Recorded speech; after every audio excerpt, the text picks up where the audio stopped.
n'êtes pas sans savoir qu'aujourd'hui, malheureusement, tous les Béninois ne se parlent pas. Vous n'êtes pas sans savoir que certains se sont retrouvés en exil, forcés ou volontaires. Vous n'êtes pas sans savoir que des gens se sont retrouvés en prison. Vous n'êtes pas sans savoir qu'en 2019, on a eu des troubles dans ce pays suite à des élections, à une élection. Vous n'êtes pas sans savoir qu'en 2021, il y a aussi casse également. Dans tous les pays, il y a des gens en prison. Oui, écoutez, dans beaucoup de pays, il y a des gens en exil. On parle du contexte politique. Encore que le gouvernement dit que les gens ne sont pas en exil. Non, vous savez, chacun de sa position apprécie et dit ce qu'il pense de la situation.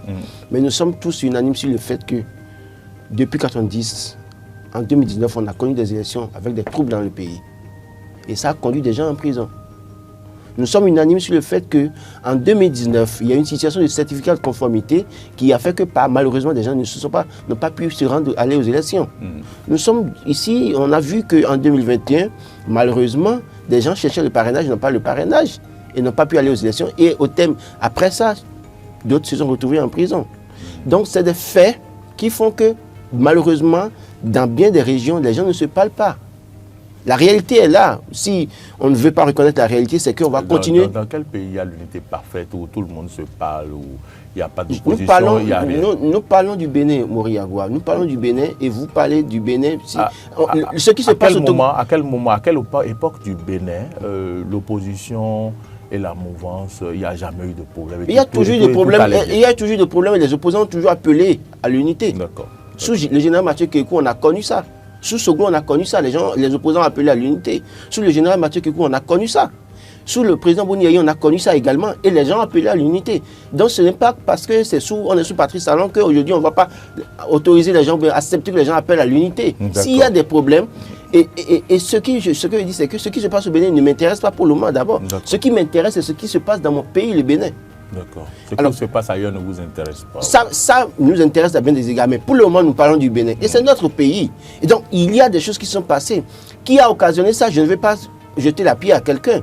Mais je veux comprendre que oui, à un moment donné, il y a un problème qui a fait que les gens ne se parlent pas. Et s'il y a possibilité de faire quelque chose pour que les gens se parlent, faisons-le. C'est très simple. Pourquoi? Parce que le chef de l'État, élu en 2016, est venu en paix. Et il est en train de partir en paix. Il faut combien il ne part pas en paix. On souhaite qu'il parte en paix. On souhaite qu'il parte en paix. Mais partir en paix, cela suppose qu'à un moment donné, le compteur était à zéro quand il est arrivé. Il n'y avait pas de trouble, il n'y avait pas de mésentente, il n'y avait pas de désunion. Donc aujourd'hui, comment on peut faire de sorte que dans son départ, pour son départ, que cela se perde dans la paix, et en même temps également, s'il y a des choses à corriger, qu'on corrige. J'ai dit tout à l'heure, il y a des gens qui sont en exil, j'ai dit forcés ou volontaires. D'accord. La nuance, c'est que volontaire. La nuance, c'est que les gens, par crainte, se sont retrouvés hors du Bénin. Pas qu'on leur reproche à proprement parler quelque chose, mais ont été obligés de dire, pour ma vie, est-ce qu'on ne va pas me créer des ennuis après? Ils sont partis. Donc, il y a peut-être la possibilité de régler ça. Par situation où, que vous le voyez ou pas, des gens dans les troubles de 2019 se sont retrouvés en prison. Sont-ils tous coupables? Posons-nous la question. Parce que malheureusement, vous pouvez vous retrouver au mauvais moment, mauvais endroit, au mauvais moment. Oui, et dans cette situation, des gens se sont retrouvés en prison. En 2021 également, on a vu ce qui s'est passé. Donc, moi, j'estime que oui, s'il demande de raviver la flamme de l'unité nationale, je crois que, oui, à la conférence des forces de la nation, qu'est-ce qu'on a dit? Ici, on se réfère de ce qui a été décidé, à se référer à ce qui a été décidé en 1990. Je pense que véritablement, il est plus que jamais le moment pour nous. Et le chef, pour moi, tout le monde veut qu'il soit célébré. Et d'ailleurs, je commence par lire un peu partout qu'il est célébré avant l'heure, de toute façon. Bon, de toute façon, s'il doit être davantage célébré, c'est de faire en sorte que s'il y a possibilité, parce que aussi le chef de famille, c'est celui qui pardonne, qui parfois calme la tension quand les enfants ne sont pas d'accord, qui appelle les enfants pour dire, voilà ce que je te reproche, je ne suis pas d'accord, mais écoutez, aujourd'hui, je peux passer le chiffon sur ça, mais ne revenez plus sur ça. C'est un certain nombre de choses. Et il revient au chef de l'État. Lui et lui seul, de décider de voir si, évidemment, parce que oui, le chef vous dira qu'il n'y a pas de... Moi, je ne suis pas d'accord parce que je suis formel sur un fait. Appeler à une conférence nationale, je ne suis pas d'accord pour ça. Assise nationale ou je sais quoi, je ne suis pas dans cette dynamique. Mais je pense que comment on va raviver la flamme de l'unité alors? Non, mais si j'ai dit tout à l'heure... On ne fait pas des assises. Non, on n'a pas besoin d'assises. Vous savez, il y a des gens qui sont en difficulté aujourd'hui, le chef peut décider de les amnistier ou de les tracer. Je sais qu'il avait déjà clairement dit qu'il ne va pas le faire. Mais je pense qu'une personne, deux personnes peut-être libérées aussi peut contribuer à raviver cette flamme de l'unité nationale. Je pense qu'en permettant à certaines personnes de revenir des îles, peut contribuer aussi à raviver la flamme de l'unité nationale. C'est mon avis. Au cours de cette conférence de presse, Oumar Adé, un jour, les partis du cadre de concertation, le cadre de concertation des partis de l'opposition, j'allais dire, ils ont rappelé les arrestations qu'ils ont qualifiées comme vous l'imaginez. Notamment, ils ont parlé de l'arrestation de Hugues Soupé, ils ont parlé de l'arrestation de Amoussou, Steve Amoussou. Mais également, ils ont parlé du code électoral où le délai est passé. Ils estiment qu'avec un consensus, on peut retoucher au code électoral. Est-ce que vous pensez quand même que tout ce qu'ils souhaitent, est-ce qu'il est possible de raviver cette flamme de l'unité nationale? Raviver la flamme de l'unité nationale, je vais dire d'abord que c'est un refrain qui est très souvent entendu, que ce soit au Bénin, que ce soit dans même les plus grandes démocraties au monde. Quand peut-être des gens de l'opposition prennent la parole et qui sont peut-être en difficulté et qu'ils se sentent par exemple lésés, ils parlent donc de l'unité nationale. C'est ce côté très affectif là, de ce que c'est qu'un pays, de ce que c'est qu'un peuple. On joue dessus cette fibre là pour essayer donc d'avoir donc les populations avec soi. Moi je pense que l'opposition béninoise également est dans cette logique là actuellement. Jouer sur cette fibre là, montrer aux Béninois que nous, voilà, c'est tout mignon, on aime tout ce qui peut ramener à la paix, tout ce qui peut ramener donc à l'unité nationale.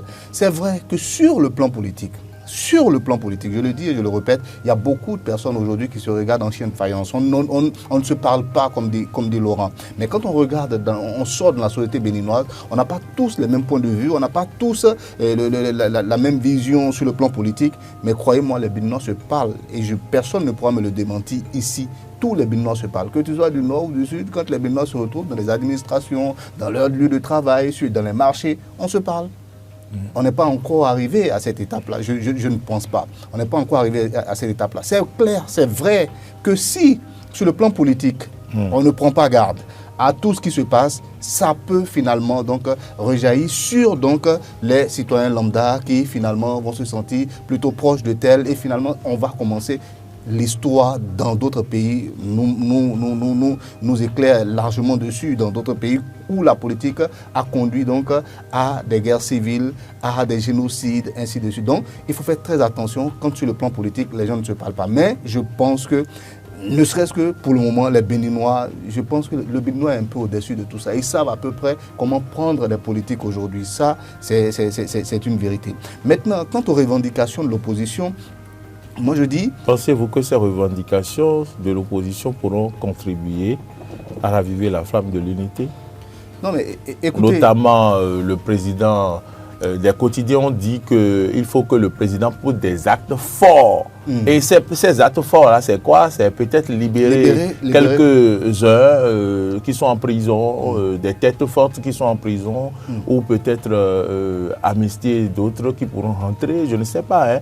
Mais quand on parle d'actes forts, de quoi veut-on parler? Et puis, pensez-vous véritablement que c'est ça qui va raviver la flamme de l'unité? Non, ça pourrait raviver la flamme de l'unité parce que quand vous prenez Joël Aïvo, Ricky Amadougou, ces personnes-là, on les libère aujourd'hui. Je suis sûr que Mouri Agoua, le Béninois que vous allez dire, enfin, ces personnes, au moins ils vont retrouver leur famille. Tous ceux qui sont donc des partisans de ces personnes-là vont faire quoi? Vont se dire, finalement, Talon, il nous a entendus, finalement, le gouvernement, il nous a entendus. Mais on connaît la position du chef de l'État par rapport à ça. D'abord, le gouvernement estime que ces personnes-là ne sont pas des détenus politiques.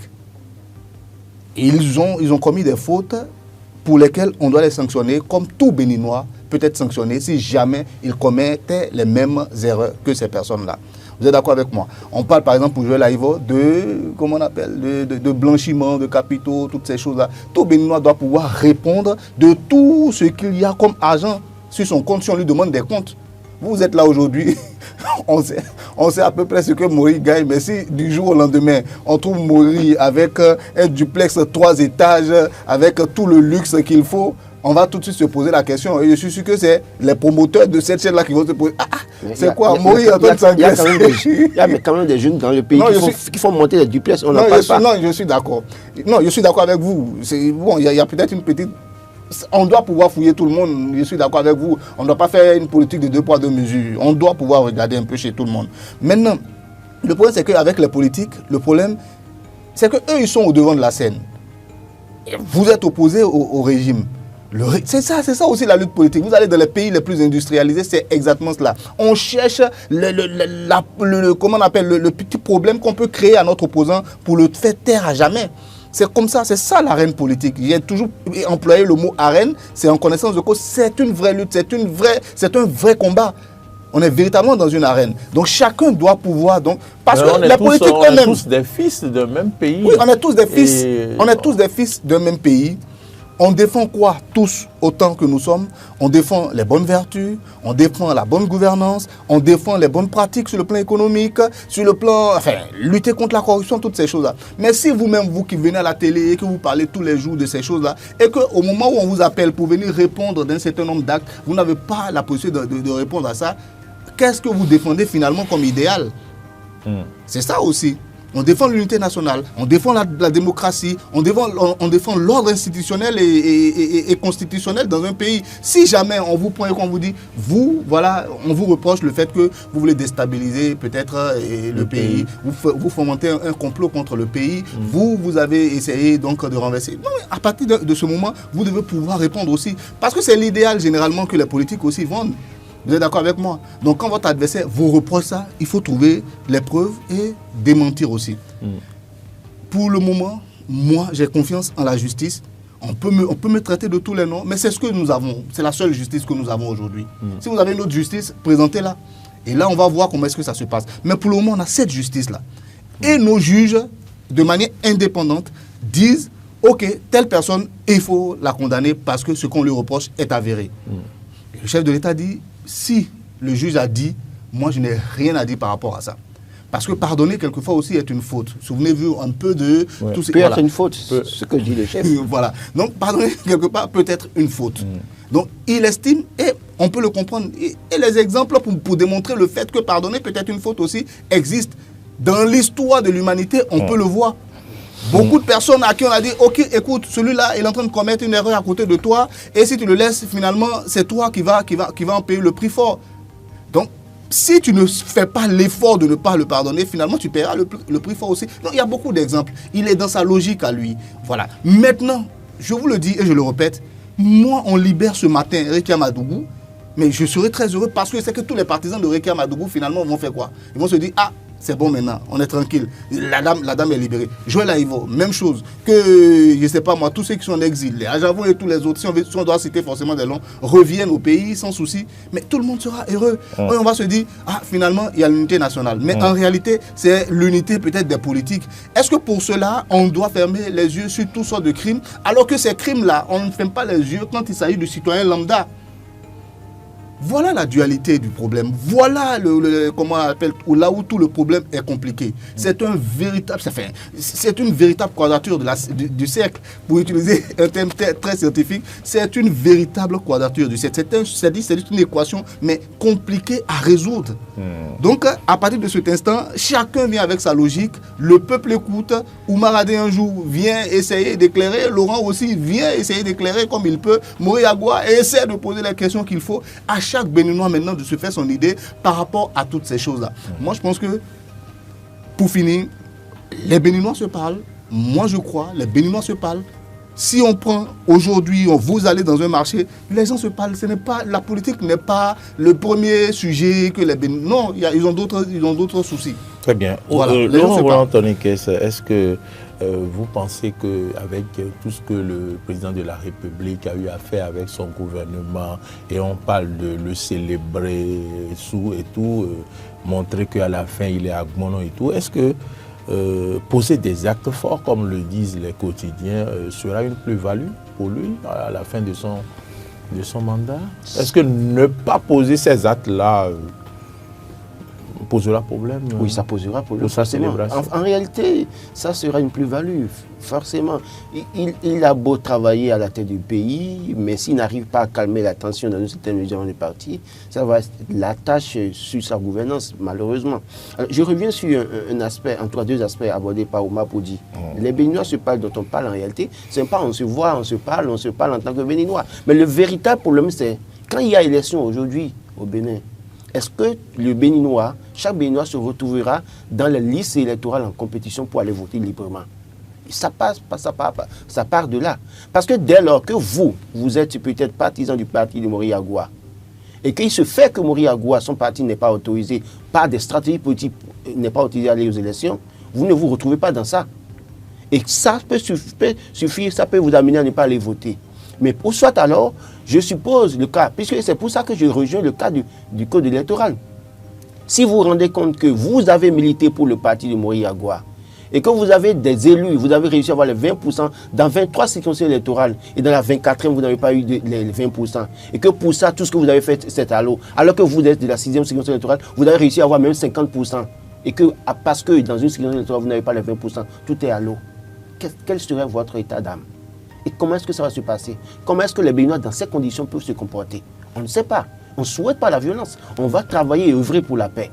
Et je pense véritablement que le problème se situe à ce niveau. Parce que c'est à ce niveau qu'il faut aussi travailler pour que les Béninois se comprennent. Ensemble, nous allons aux urnes parce que c'est une fête. Et qu'ensemble, au soir des élections, que chacun célèbre sa candidature et son candidat, l'élection de son candidat. C'est très important. Est-ce qu'on ne va pas essayer d'abord les dispositions du code avant, non, ce que avant de faire les réajustements après? Même au sein de la mouvance, ils n'ont pas le courage de le dire publiquement. Mais au sein de la mouvance, ils sont conscients que ce n'est pas bon. Il n'y en a pas mieux qui en parlent d'ailleurs. Ils en sont conscients. Je ne vais pas citer de noms, mais ils sont conscients. Et même le chef de l'État sait très bien que dans sa mouvance-là, il y a des gens qui ne sont pas d'accord pour cette disposition. Parce qu'ils savent très bien que, à un moment donné, dans la circonscription électorale, et connaissant leur propre force, ils savent que ça ne peut pas marcher aussi facilement pour eux. Et que si on peut revenir à un autre cas de figure, ça pourrait les arranger. Mais qui sont-ils et comment peuvent-ils oser parler face au chef? Moi, je crois que c'est ça le plus important. Maintenant, revenons sur le cas de Réki Amadou Joël Ivoire et consorts. Écoutez, 10 ans, ce n'est pas 100 ans.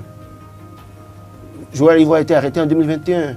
Il est en train de finir. D'ici 2026, il va faire 5 ans. Dans 10 ans, peut-être, s'il est resté en prison jusqu'à 10 ans, il va sortir. Un jour, ces gens parleront. C'est notre espoir. Un jour, ces gens parleront et diront ce qui s'est passé. Un jour, Réki Amadou sortira de prison. Plaise à Dieu. Elle dira ce qui s'est passé. On a vu des gens aller en prison par le passé. Et tout le monde les a... On a même vu Nelson Mandela. Oui, mais on les a condamnés, accusés de tout. Mais ils sont sortis de prison après. Mais Alain a dit où est là? Il est allé en prison pour la question de l'épi. Il est sorti après, il a parlé. Donc, pour vous dire quoi? La justice fait son travail. Nous sommes sur un terrain politique. Faisons très attention parce qu'après, tout seul, cette personne-là, parce que la justice va faire son travail sur la base des éléments qu'on lui a donnés. Mais qui a fourni ces éléments? Et comment ça s'est passé? Dieu seul sait. Mais je pense véritablement que, pour moi, je dis, quel qu'en soit le péché commis par quelqu'un, et même Dieu, on dit toujours, nous sommes tous chrétiens, et même ceux qui refusent de pardonner sont chrétiens. Il est dit que Dieu est miséricordieux. Dieu ne veut pas la mort du péché, mais sa repentance. Donc si nous avons la possibilité et le pouvoir de pardonner un jour, faisons l'effort de pardonner. Même si c'est un péché. Je vous dis, mais écoutez, quand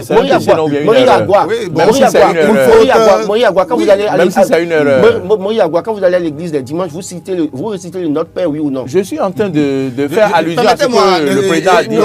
Non, laissez-moi finir. La politique n'est pas le monde des bisounours. J'ai l'habitude de le dire aussi. J'ai pas dit ça. La politique, c'est la jungle. La politique a toujours été la jungle. J'en suis conscient. Je suis d'accord que c'est la jungle. Mais c'est dans la même... Mais c'est encore en politique. C'est encore en politique que les gens ont pardonné. Dans ce pays, le Bénin. Voilà. On connaît l'histoire du Bénin. Personne ne nous racontera l'histoire du Bénin. En politique au Bénin, encore ici, des gens ont pardonné par le passé. Et les gens ont pardonné ceux qui refusent de pardonner. N'oublions pas ça. Donc je dis, ce n'est pas parce que la politique est une jungle qu'à un moment donné, quand vous avez la possibilité, parce que demain, si ça tombe sur vous ou sur un proche à vous, il se peut que les Béninois disent, ah non, on a vu le cas. Olivier Bokar Omeki. On a vu l'insensibilité notoire des Béninois. Alors qu'en réalité, on aurait pu manifester une certaine solidarité, compassion vis-à-vis de ces personnes. Mais à un moment donné, qu'est-ce que les Béninois, on s'en fout.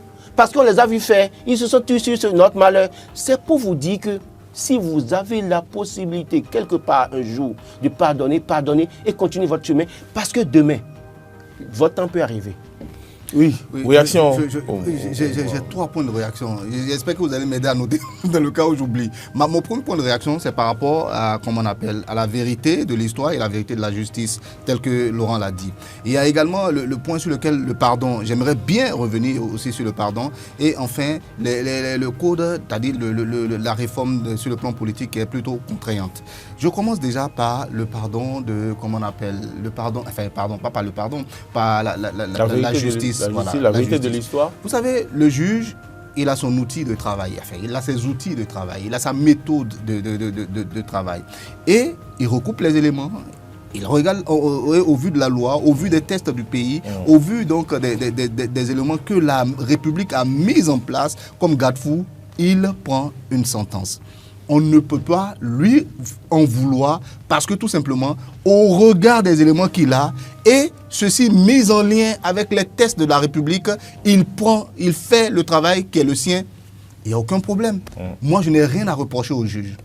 Vous êtes d'accord avec moi? Donc, on n'a que ça aujourd'hui. J'ai jamais reproché quelque chose au juge. On n'a que ça aujourd'hui comme... Laurent n'a rien reproché. Non, je viens, je n'ai pas fini. Donc, on n'a que ça aujourd'hui et on ne peut que...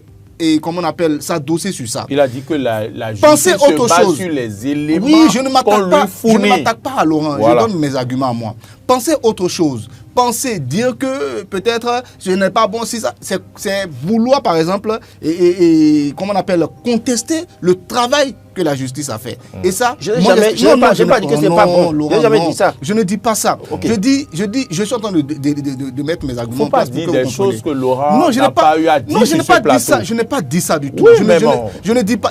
Mais si vous me laissez aller jusqu'au bout, vous allez comprendre. Finalement, même je perds le fil de mes idées. Vous basez sur quoi pour dire ce que vous êtes en train de dire. Je dis quoi? Je dis aller contre comment on appelle, une décision de justice aujourd'hui, c'est dit par exemple que, voilà, donc le Béninois ne peut pas aller contre une décision de justice. C'est appelé à l'insurrection finalement. C'est dit que la République n'est pas en marche. C'est dit que comment on appelle, les tests ne sont pas, comment on appelle, comment on dit ça, équitables pour tout le monde. Voilà. Et ça, ce n'est pas intéressant. C'est la raison pour laquelle je suis d'accord avec le fait qu'il parle de l'histoire.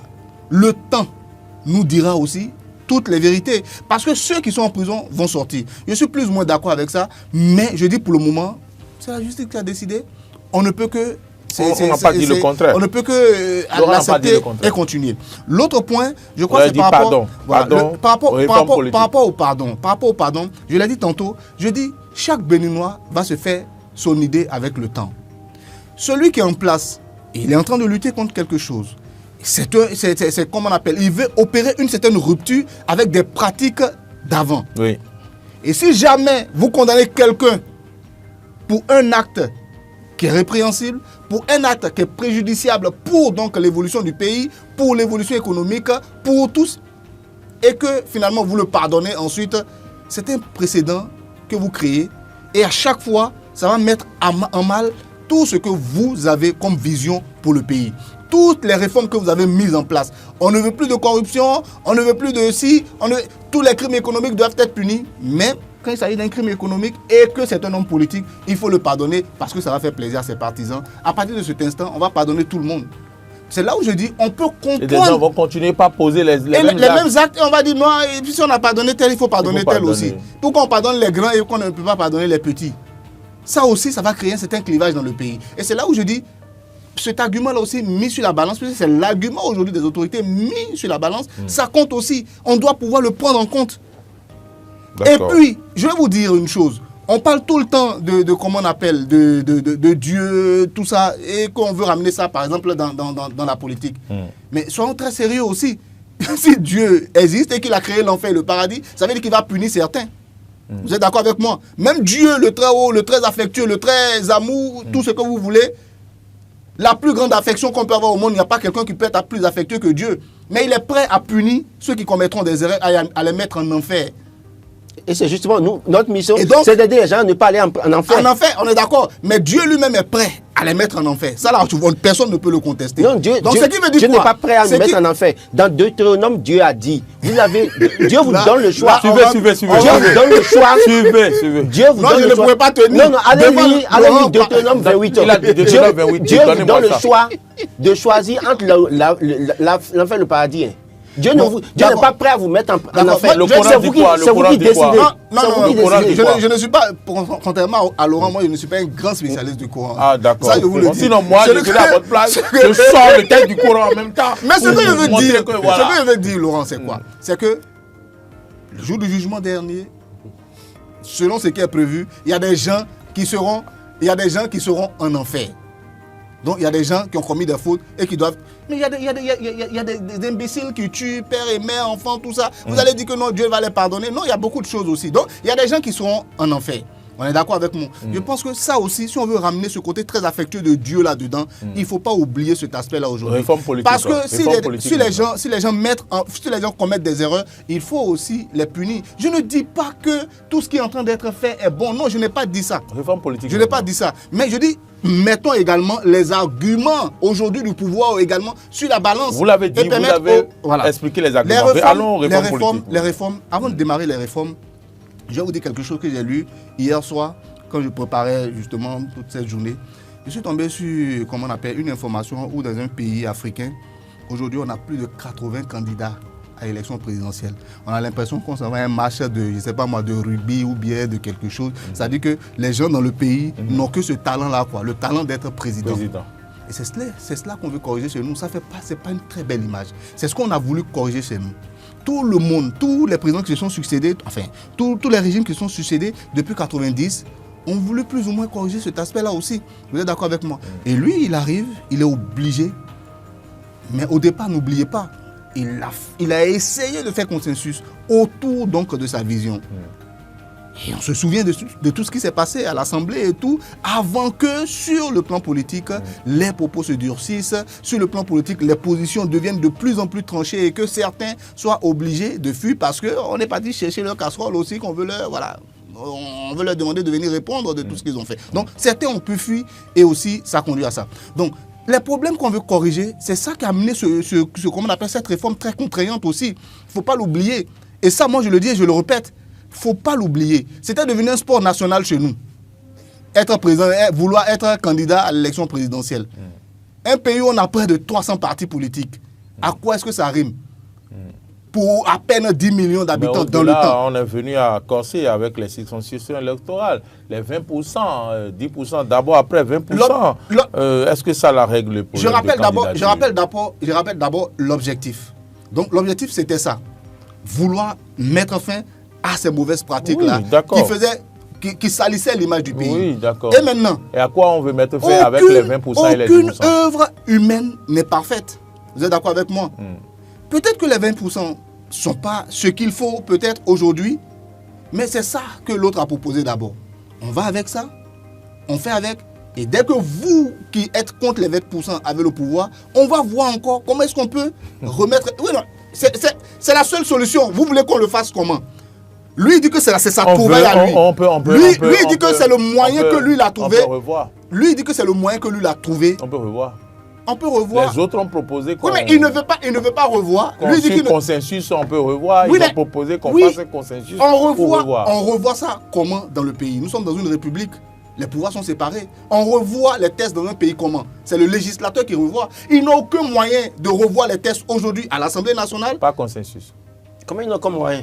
Quel est le moyen qu'ils ont de pouvoir revoir les tests? Ils ont la majorité pour pouvoir revoir les tests. La majorité dit, nous, on n'en veut pas. Ça reste comme ça parce que notre chef a dit que c'est ça. Et nous, on reste derrière notre chef. C'est le chef. C'est le chef. Mais qu'est-ce que vous voulez? Laurent, ils soutiennent qui? Oui, non, parce qu'il arrive souvent que les gens disent que le chef d'État n'est pas du tout... Le chef d'État a dit clairement que c'est pas lui, que c'est les députés. C'est vrai que quand on dit chef, on a l'impression qu'on est complètement des soumis et tout. Non, mais en tout cas, c'est lui le premier responsable de la mouvance. C'est un peu pour vous chariter. Voilà, c'est lui le premier responsable aujourd'hui de la mouvance présidentielle. Et il dit, il n'en veut pas. Ça ne rentre pas dans moi, ma vision. Ce Bénin dont je rêve...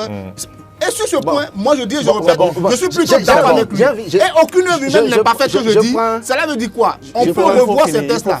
Et la manière de revoir les tests, on va continuer. La manière de revoir les tests, on les connaît. Ce n'est pas en criant sur tous les toits, ce n'est pas en appelant à la révolte ou bien à quoi que ce soit, c'est en allant à l'Assemblée nationale, conquérir l'Assemblée nationale et ensuite faire des propositions et essayer de faire passer donc sa vision. Voilà comment est-ce que moi je vois. Mais je dis et je répète, le Bénin d'avant là, sincèrement, ne nous ramenez plus ça. Je voulais présenter une situation, quand une image, parce que quand Ouma dit que les opposants n'ont pas la possibilité de modifier le code électoral, mais que la majorité s'oppose à ça parce qu'ils disent que leur chef a refusé. Je suis d'accord que le chef aussi, dans ses sorties, a dit que oui, il a été clair avec le COPIL, comité de pilotage de l'audit du fichier électoral, que non, il ne faut pas que les reviennent sur le code électoral. Mais je vais comprendre pourquoi alors quand le chef décide aussi, accepte l'audit du fichier électoral, d'accord, et donne les moyens, ceux qui le soutiennent à l'Assemblée nationale s'opposent à ça en évoquant une question de test. Vous comprenez un peu qu'il y a un problème. Donc, pour vous dire qu'il y a un jeu politique au sommet de l'État, et puis finalement, les autres vont subir et poursuivre. Mais moi, je pense véritablement que, aujourd'hui, là, question de consensus ou pas, parce que véritablement, on dit que le délai est passé. Mais nous avons quand même un exemple frappant. En 2020, en plein processus électoral, on a été capable d'aller modifier un code électoral à l'Assemblée nationale pour nommer des maires. L'Assemblée était comment? Non. Quand on parle de consensus, s'ils sont tous d'accord pour le faire, il n'y a pas de problème. Si les démocrates qui sont à l'Assemblée aujourd'hui, avec la mouvance présidentielle, sont d'accord pour revoir, même la CEDEAO est d'accord avec ça. Je vais vous présenter la situation alors. Parce que vous dites que l'Assemblée était comment alors? Oui. Alors, l'Assemblée... Ils étaient tous dans la même vision. Et vous allez comprendre que c'est parce que les gens ne veulent pas. Moi, je vais juste vous faire comprendre que les gens ne veulent pas. Ceux de la mouvance... Mais ça, on l'a dit, ils ne veulent pas. Ils ne veulent pas changer les tests. Mais c'est pour vous dire que même si on a passé le délai de 11 juillet, je ne sais quoi, s'ils le veulent aujourd'hui, ils vont le faire. Et je vous demande pourquoi, s'ils le veulent, ils peuvent le faire. C'est vrai qu'en 2020, c'était un parlement monocolore, d'accord. Et ils ont contribué à ça. Vous avez juré ne plus utiliser ce mot-là, mais vous l'utilisez encore. Je suis obligé de l'utiliser parce que c'est la réalité. Mais il se fait que, là maintenant, le code électoral qui a été voté, dont on parle, c'est la majorité qui a voté. La majorité dont on parle, c'est ceux qui sont au pouvoir. Et donc, aujourd'hui, si en plein processus électoral en 2020, ils ont été capables, parce que c'est en pratiquement les mêmes personnes, à l'exception de quelques nouvelles personnes qui sont dans le lot, c'est que s'ils le veulent aujourd'hui, c'est que s'ils le veulent véritablement, ils peuvent encore modifier ce code électoral. C'est parce qu'ils ne veulent pas, parce que quelque part, pour certains parmi eux, ils estiment que ça les arrange. Mais dans leur sein, ils sont bien conscients, certains sont bien conscients que ça ne les arrange pas si en réalité le jeu doit être clair et transparent. Bon, ça c'est vous. On va finir avec ce sujet. Merci beaucoup. On comprend vos positions. On va rapidement aborder le deuxième sujet. Voilà. Après donc l'arrestation de Hugues Sosoupé, Hugues Comblan Sosoupé, on apprend à la une d'un quotidien qui a donc un journaliste déposé en prison. Et puis le quotidien va plus loin et estime qu'il y a des personnes à divers niveaux qui donc c'est les 4 vérités qui en parlent, qui donnent des informations aux journalistes, des personnes, je ne sais pas si j'ai lu au gradé ou bien dans l'armée. Des gens de l'armée. Voilà, et même des gens qui seraient à la présidence de la République. Qui donnent des informations donc, aux journalistes et puis lui, il transfère ces informations à Comblan Hugues Sosoupé. Comment appréciez-vous ces informations? Bon, moi, ça a été vraiment un coup. En tout cas, ça m'a beaucoup touché le fait que j'apprenne qu'un confrère a été arrêté dans cette affaire. Bon, c'est vrai que Hugues Comblan Sosoupé, ayant fait la formation journaliste, est un confrère également, même si, compte tenu de ce qu'il fait, les gens peuvent l'appeler cyber web activiste. C'est lui-même qui se qualifie. C'est lui-même qui se qualifie. Oui, mais dès lors qu'il a un journal quand même aussi. C'est-à-dire qu'à un moment donné, quand vous l'appelez journaliste, il dit non, qu'il n'est pas journaliste, qu'il est web activiste. Oui, bon, l'un dans l'autre.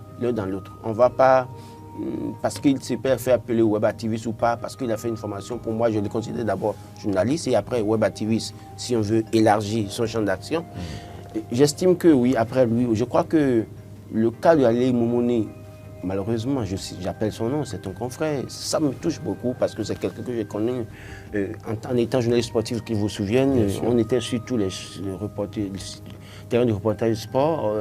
On se parle beaucoup, c'est un monsieur assez taquin, très, très calme, tout ça là. Donc, on arrivait à apprendre qu'il a été arrêté dans cette affaire parce que, oui, le problème c'est qu'il se pourrait, en tout cas, selon certaines informations. On peut rester, on peut utiliser l'inconditionnel, il n'y a pas de problème. Il aurait reçu des messages à transférer à Colonel Youssou Soupé et qui travaillait avec Colonel Youssou Soupé et donc pour ça il a été arrêté. Moi, c'est beaucoup de peine de voir que oui, il se trouve dans cette difficulté. Je lui souhaite tout le meilleur, que par la force des choses. Peut-être que d'autres personnes ont été arrêtées, mais n'ont pas été révélées. Oui, non, il y a beaucoup de personnes qui ont été arrêtées également. J'en connais 2, 3, 4. Et je me réjouis d'une chose, c'est-à-dire que je crois pas, c'est le jeudi passé, j'étais tranquille quelque part, très souffrant, et un monsieur se rapproche de moi pour dire mais je ne te connais pas aussi calme, est-ce que tu as écrit avec Colonel Youssou Soupé? Vous imaginez jusqu'à... Et je sais que... Et je vous dis, 2, 3 personnes m'ont aussi appelé pour dire Laurent, est-ce que tu as écrit avec moi? Ils sont en train d'arrêter les gens. Je dis, mais ils n'ont qu'à fouiller. Fouiller. Pas moi dedans dans cette affaire. C'est vrai que je n'ai rien contre eux, ceux qui ont été arrêtés. Mais je crois que véritablement, nous devons faire davantage attention. Avec qui nous échangeons, avec qui nous parlons. Parce que malheureusement, quand on arrête quelqu'un et qu'il se peut que vous lui avez transféré un message, je ne sais pas, qui est peut-être information top secret et que vous lui envoyez déjà, on peut vous interpeller également. Donc c'est difficile, ce qui fait que le confrère se retrouve en difficulté aujourd'hui. Moi je pense que beaucoup de personnes, bon maintenant, si on va évoquer les faits, parce que c'est pourquoi je dis que je lui envoie toutes les pensées positives, qu'il soit libéré de cette affaire. Mais ce que je veux dire, c'est que on dit que des militaires envoient des messages à tel et tel endroit, comme Youssou Soupé. Est-ce que dans le fait, les informations livrées par les militaires sont fausses ou vraies? Si c'est une fausse information, ça veut dire que c'est difficile pour eux. Maintenant, si c'est de vraies informations, je crois que... Mais malheureusement, il se trouve qu'ils ont été le relais... Oui, j'ai pas fini. C'est que ils ont été le relais de certaines informations classées secret défense, malheureusement. Et c'est ça le plus difficile dans cette affaire. Je ne sais pas, moi je pense que c'est beaucoup de peine et je dis aux gens, je l'ai dit mardi, je suis passé, écoutez, c'est risqué, prenez vos dispositions, protégez-vous et sachez à qui rendre visite, avec qui échanger. C'est très important. Comment réaction? Dans cette affaire, Hugues Soupé, c'est la première fois que j'ai l'occasion d'en parler. Mais hors antenne, vous connaissez à peu près ma position parce que j'en ai parlé à plusieurs reprises. Surtout à la rédaction, je crois, j'ai dit beaucoup de choses par rapport à ça dès le départ. Moi, j'ai eu l'occasion je ne vais pas dire travailler avec Hugues Soupé, mais de l'inviter sur des plateaux de télévision à plusieurs reprises pendant qu'il était au Bénin. Bon, ça date d'un bon moment, 2017, 2000, voilà. Et quand tu l'invites sur un plateau de télévision et que tu demandes généralement, je te présente un peu comme journaliste, il dit non, moi je suis web activiste, je ne suis pas journaliste. Donc il vous le disait de manière très franche. Et un activiste, il sait à quoi s'attendre. Dans tous les pays du monde, on connaît quelques activistes qui ont fait des révélations dans le monde. Edward Snowden, on connaît Julian Assange. Ça, c'est peut-être les plus célèbres, ça. Ouais. Mais il y en a d'autres encore. Comme des gens Thomas qui Drake. Aiment mettre des pays sur la braise, en fait. Voilà, je vais vous expliquer. C'est-à-dire qu'il y a des informations. Il a parlé de secret défense, mais il n'y a pas que des informations secret défense. Il y a d'autres informations. Si vous livrez ça tout de suite sur la place publique, on peut brûler une administration et tuer peut-être des innocents parce que le peuple s'est révolté. Qui peuvent révolter des gens. Donc il faut trouver la bonne manière. À quel moment faut-il l'annoncer? Les États mettent le temps. C'est ça, je disais, la vérité de l'histoire aussi. Il faut en tenir compte. L'histoire, le temps aussi, permet d'adoucir un peu les positions et de repartir sur de bonnes bases. Donc ne serait-ce que pour ça, les humains qui ont mis en place toutes ces règles-là, ils savent pourquoi. C'est de la sagesse aussi. Donc, je disais quoi? Quand on décide d'être activiste politique, ou bien, je ne sais pas moi, activiste en tout cas, même ceux qui le sont sur le plan de l'environnement, la lutte est tellement noble. Il y a une petite, je ne sais pas moi, suédoise ou quoi là, qui fait une lutte très noble. Mais elle Greta, voilà.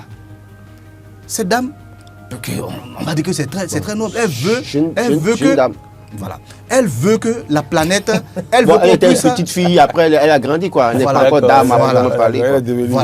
Elle veut qu'on lègue une planète, c'est-à-dire qui soit préservée à aux générations futures. Ouais. Elle se bat pour ça. Mais la méthode, durable. Elle est consciente du fait que sa méthode qu'elle utilise peut l'amener à tout moment en prison. D'accord. Prenez Julian Assange par exemple. Il est condamné aujourd'hui, comme on appelle en Angleterre. Et en Angleterre, c'est tout petit. L'une des plus grandes démocraties au monde. Qu'est-ce qu'il a révélé? Vous savez ce qu'il a révélé? Il a révélé des faits sur, par exemple, la guerre en Irak. Des choses que si on disait ça à l'instant là aux États-Unis, mais les États-Unis peut-être seraient obligés de faire quitter tous leurs militaires, tous leurs soldats de cette région-là. Et finalement, qu'est-ce qui va se passer? Le monde serait donc laissé à ces malfrats-là. Mais il les a révélés à un moment où l'État n'était pas encore prêt à les révéler. Et l'Angleterre l'a déjà condamné. Et il risque encore, jusque-là, une extradition vers les États-Unis qui compte le condamner même à des peines, mais peut-être même de perpétuité, peut-être même à des peines capitales s'il se retrouve dans certains États. Vous rendez compte? Edward Snowden, même chose. Et ils sont condamnés par les plus grandes démocraties au monde. Donc, sachons ce que nous embrassons comme lutte. Ça, c'est par rapport à Hugues Komlon Sosokwe. Il faut savoir ce qu'on embrasse comme lutte. Elle peut être noble, elle peut vous rendre très célèbre, elle peut faire de vous un héros. Comme un zéro. Mais, souvenez-vous qu'il y a des tests qui régissent ce monde-là. Et moi, je dis à tous les confrères qui mettent trop l'émotion, trop l'affectif dans la chose, on a tous peut-être des formations de journalistes. Et on n'a pas tous aussi des formations de journalistes, mais il y a certains parmi nous qui sont journalistes, même sans la formation. Et c'est comme ça aussi dans la vie de tous les jours. Il y a des gens qui vont se retrouver peut-être en train d'être administrateurs sans avoir la formation d'administrateur et être simple journaliste. Administrateur WhatsApp. Non, pas de ça. Parce que si vous ne faites pas d'administration, personne ne peut vous prendre d'administration. Administrateur de structure peut-être étatique ou privée. Je sais. Commissaire au compte. Commissaire au compte. Donc, c'est pour vous dire quoi? C'est pour vous dire qu'il faut faire très attention à la lecture qu'on fait de la chose. Hugues Komlon Sosokwe, pour moi, je le dis et je le répète, a une formation de journaliste. Donc pour moi, Ouma, je le considère comme un journaliste parce qu'il connaît mon métier. Peut-être même qu'il le connaît plus que moi parce qu'il a fait une très grande école. Oui, ça je n'en disconviens pas. Mais il ne l'exerçait pas. Il avait aussi un autre métier qui l'exposait à toutes ces choses-là. Parce qu'un web activiste... finalement un journal.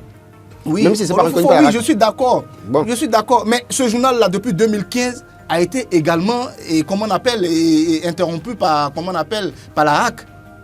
Oui, le décret existe. Vous pouvez aller chercher à voir. La décision de la HAC existe. Donc, il faut penser à toutes ces choses-là. Oui, non, mais parce que peut-être qu'ils ne respectent pas les règles. La HAC est là pour la régulation. Quand la HAC a interpellé 2025 ou 2015. Voilà, 2025. C'est 2025 maintenant quand la HAC a interpellé certains médias de se conformer que Olo Fofo aussi avait été interpellé. Voilà. Mais lui ne s'est pas conformé. D'ailleurs, il n'était pas sur le territoire. Donc, c'est vous dire quoi? C'est vous dire quoi? Moi, je dis, il faut savoir les luttes qu'on embrasse et connaître les conséquences de ces luttes-là. Moi, si j'échange peut-être avec Hugues Komlon Sosokwe, ce n'est pas pour lui donner des informations. Donc, ceux qui lui donnaient des informations devaient être conscients du fait que Hugues, il va livrer ces informations-là sur la place publique, alors que tout ce qu'on sait n'est pas à dire. Ça, c'est les règles de nous, notre métier. Ça. On ne dit pas tout ce qu'on sait. L'éthique et la déontologie nous interdit, par exemple, de dire tout ce qu'on sait. Si Laurent ou Ouma ou Maury va venir s'asseoir sur ce plateau et dire tout ce qu'il sait, attention, on va mettre ce pays à feu, à sang. Il y a des petites choses, je vous assure. Si je vous dis, par exemple, je ne vais pas dire. Je dis juste un nom. Quand il va dire le nom tout de suite, tous les téléspectateurs vont se dire « Ah, donc il y a Anguille sous roche là-bas. » Et nous trois qui sommes ici, peut-être, on le sait. Mais la déontologie de notre métier nous l'interdit. Parce que c'est de la sagesse qu'il faut avoir aussi. Oui.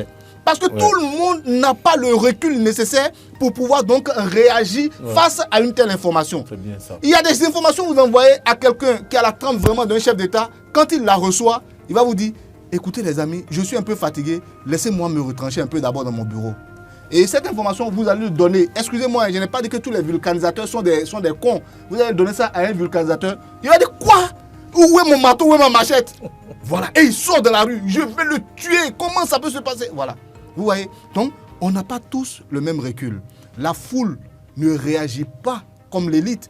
Pas que l'élite est forcément... Voilà. Mais il y a des gens qui ont suffisamment le recul. Mais si vous balancez tout comme ça, on ne dit pas tout ce qu'on sait. Ça, on n'a pas besoin de le dire. Bon. Même nos parents dans la société ancienne, ils vous le diront, on ne dit pas tout ce qu'on sait. La sagesse africaine, oui, d'ailleurs, moi je pense que vous avez fait bien de citer Julian Assange, de citer Edward Snowden. Thomas Drake, oui, tout cela. De suite. Mais Greta Thunberg, évidemment. Mais le problème, véritablement, c'est que je constate que vous ne revenez pas à la réalité de ce que vous décrivez. C'est quoi la réalité? La réalité de ce que vous décrivez, c'est que vous avez reçu le monsieur sur un plateau de télévision, qu'il a dit qu'il est web activiste. Oui, il l'a dit. Bon, il est comme un lanceur. À quoi est-ce que ça va me servir? Attendez. Oui, c'est des lanceurs d'alerte. Oui, c'est l'autre nom qu'on leur donne.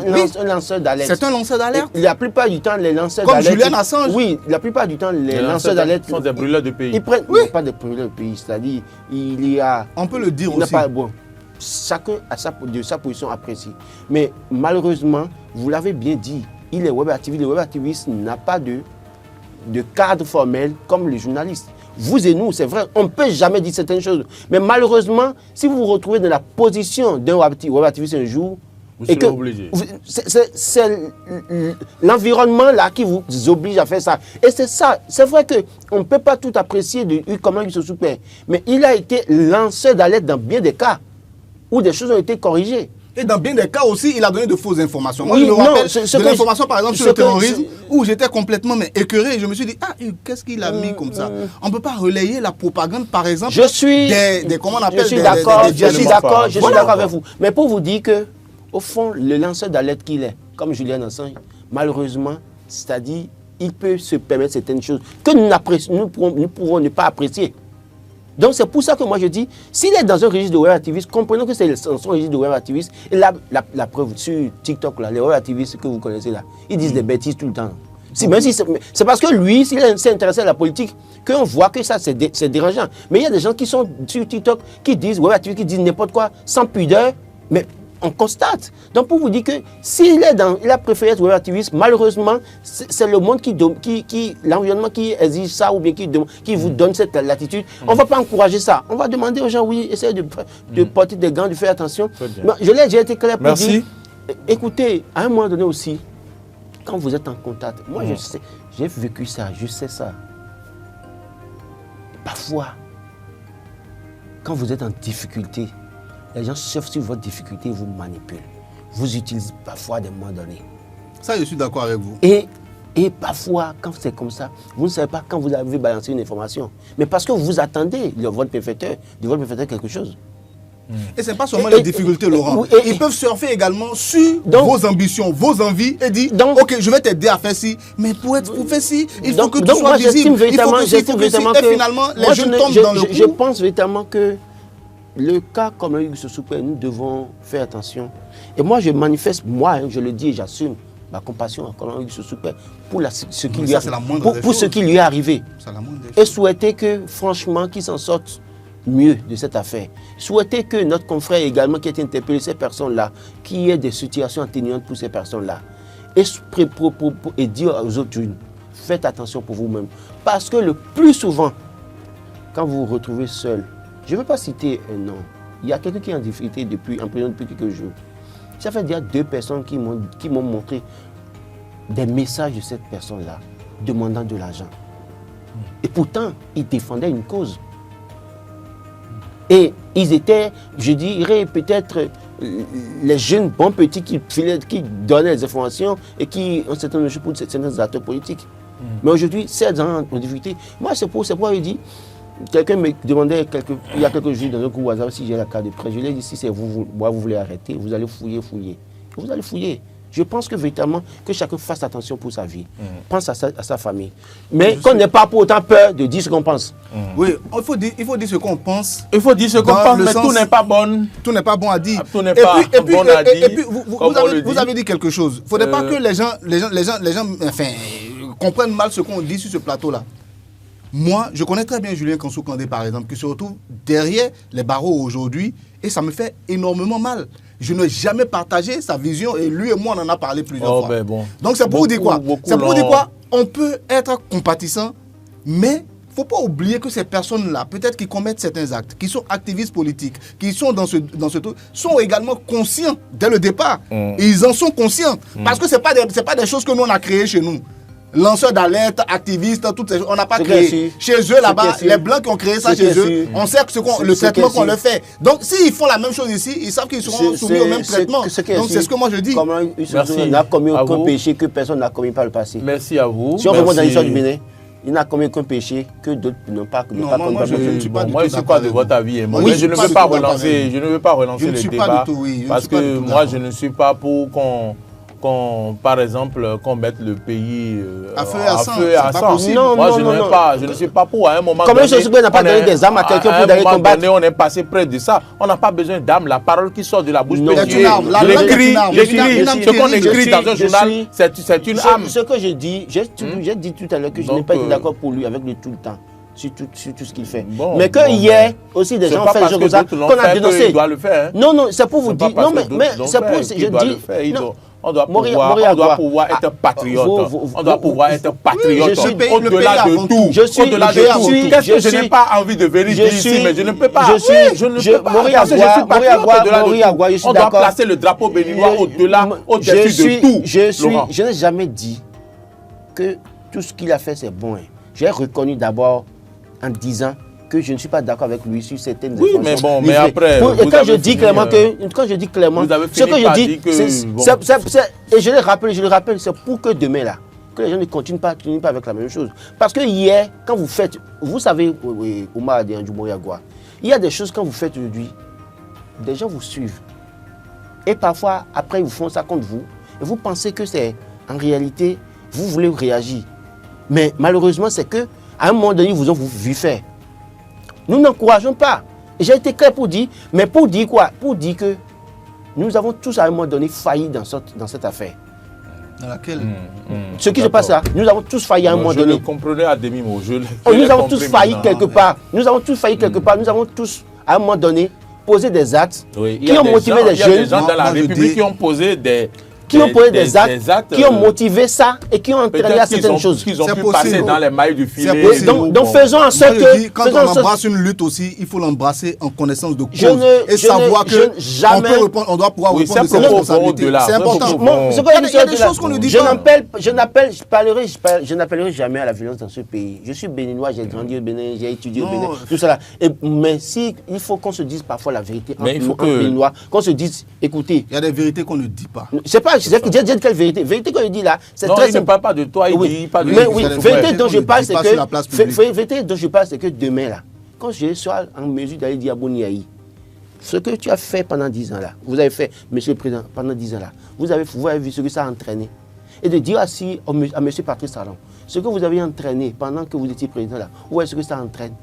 Travaillez, vous deux là, à dire au prochain président de ne plus faire ça, pour que demain là, on n'ait pas à régler ce problème encore. C'est tout simple.